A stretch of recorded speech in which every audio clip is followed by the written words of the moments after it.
Very good evening to all of you again my dear students. इस lecture में हम बात करने वाले हैं कर्ल की।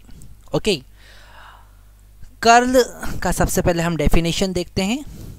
अगर हमें कर्ल को डिफाइन करना है तो हम लिखेंगे डेल क्रॉस ए। किसी वेक्टर ए का कर्ल होगा डेल क्रॉस ए। इसे हम कर्ल ऑफ ए भी लिख सकते हैं।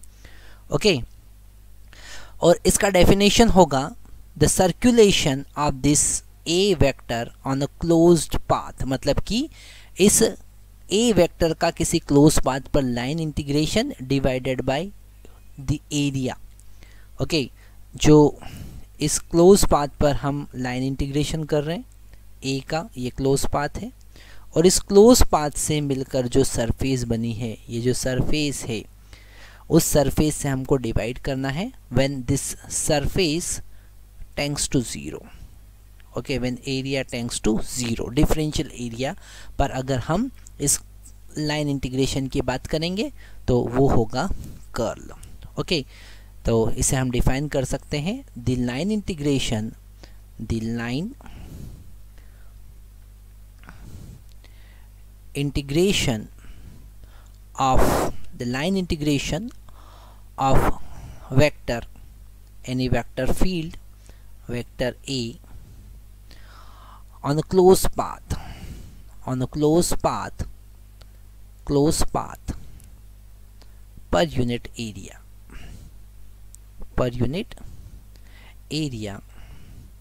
when area shrinks to zero, when area shrinks to zero, मतलब कि वो एरिया डिफरेंशियल एरिया होना चाहिए, श्रिंक्स टू ज़ीरो।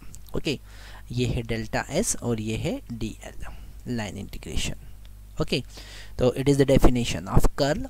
अगर हमें कर्ल फाइंड करना है तो रेक्टेंगुलर कोऑर्डिनेट सिस्टम में जब हम डेल ऑपरेटर की बात करते हैं तो ये डेल क्रॉस ए अगर हमें फाइंड करना है तो हम डिटर्मिनेंट का यूज़ करेंगे। फर्स्ट कॉलम होगा A X, A Y, A Z, first row होगा A X, A Y, A Z, और सेकेंड रो जो होगा वो coefficient of curl del operator के कोफिशिएंट, मतलब del by del X, del by del Y and del by del Z. Okay, और third row में हम लिखेंगे A X, A Y, A Z. तो ये हमारे पास में कर्ल का फॉर्मूला मिलता है।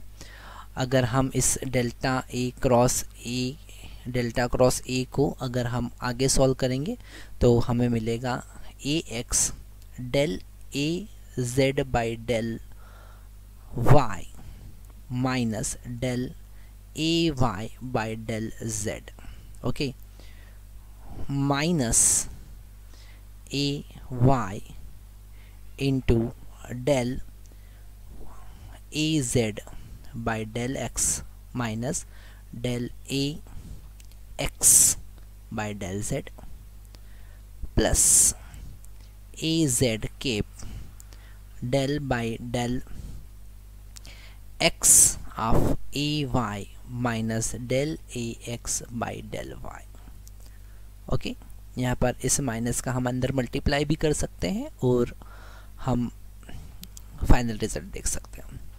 तो ये फार्मूला मिला। अगर हमें इस डेल ऑपरेटर को सिलेंड्रिकल कोऑर्डिनेट सिस्टम या फिर रेक्टेंगुलर कोऑर्डिनेट सिस्टम में,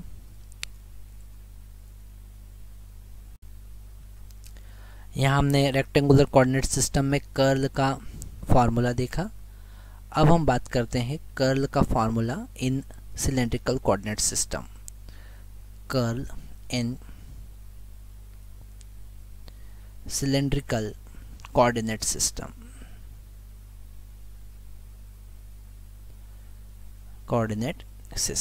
cylindrical coordinate system में कर्ल हम कैसे फाइंड करेंगे? तो यहाँ पर सिंपल सा हमें एक कॉन्सेप्ट याद रखना है, दिस डेल क्रॉस ए, और हम फिर से डिटर्मिनेंट का यूज़ करेंगे। उसके कोफिशिएंट होंगे ए रो, ए फाई और ए जेड। ठीक है, थोड़ा सा लाइन टेढ़ा हो गया है, इसे हम सीधा कर लेते हैं। यहाँ पर होगा del by del rho, del by del phi और डेल बाय डेल जेड। यहाँ पर होना चाहिए ए रो, यहाँ पर होना चाहिए ए फाई और यहाँ पर होना चाहिए ए जेड, पर हम यहाँ रो रो का मल्टीप्लाई कर देंगे। This is simple formula. Okay, तो ये कर्ल का फार्मूला हमने देखा सिलेंड्रिकल कोऑर्डिनेट सिस्टम में। अगर हम स्फेरिकल कोऑर्डिनेट सिस्टम की बात करें, ओके, स्फेरिकल कोऑर्डिनेट सिस्टम की अगर हम बात कर लें तो यहाँ पर del cross A is equal to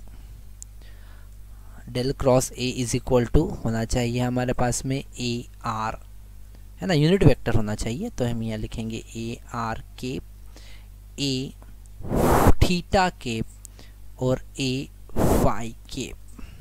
okay, पर और यहाँ पर होना चाहिए डेल बाय डेल आर, यहाँ पर होना चाहिए डेल बाय डेल थीटा, यहाँ पर होना चाहिए डेल बाय डेल फाई, यहाँ होगा A R A theta A phi.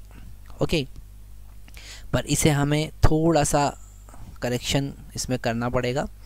हम डिवाइड करेंगे यहाँ पर 1 by R square sine theta से, हम डिवाइड करेंगे 1 by R square sine theta से। ये जो सेकंड कॉलम है यहाँ पर आर आर का हम मल्टीप्लाई करेंगे और जो लास्ट कॉलम है वहाँ पर आर साइन थीटा का हम मल्टीप्लाई करेंगे। आर साइन थीटा यहाँ पर, आर साइन थीटा यहाँ पर। ये पूरे फार्मूले डिराइव होते हैं, हमें ये फार्मूले याद रखना है, तभी हम कर्ल को सिलेंड्रिकल और स्फेरिकल कोऑर्डिनेट सिस्टम में फाइंड कर सकते हैं। ये थोड़े से कॉन्सेप्ट अगर हम याद रखेंगे तो बहुत इजीली हम फाइंड करेंगे। नेक्स्ट हम वही देखने वाले हैं कि अलग अलग कोऑर्डिनेट सिस्टम में हम कैसे कर्ल फाइंड करेंगे, कुछ न्यूमेरिकल एग्जाम्पल की हेल्प से, है ना। हम एक न्यूमेरिकल कर लेंगे तो हमको सारे फार्मूले अच्छे से याद हो जाएंगे। तो नेक्स्ट हमको देखना है इनके न्यूमेरिकल एग्जाम्पल। जब हम डाइवर्जन की बात कर रहे थे तो यही क्वेश्चन के लिए हमने डाइवर्जेंस कैलकुलेट किया था। अब इन्हीं क्वेश्चन के लिए हम कर्ल कैलकुलेट करेंगे। ओके, तो हम सबसे पहले फर्स्ट ए पार्ट सॉल्व करते हैं, जिसमें ए वेक्टर हमारे पास गिवन है Y Z A X plus 4x Y A Y plus Y A Z, और इसका हमें कर्ल फाइंड करना है। ओके, तो और फिर सेकंड वाला जो पार्ट है वो सिलेंड्रिकल कोऑर्डिनेट सिस्टम का, थर्ड वाला जो पार्ट है वो रेक्टेंगुलर कोऑर्डिनेट सिस्टम का है। तो हम तीनों के लिए अलग अलग ये क्वेश्चन सॉल्व करेंगे। सबसे पहले हम बात कर रहे हैं फर्स्ट पार्ट की।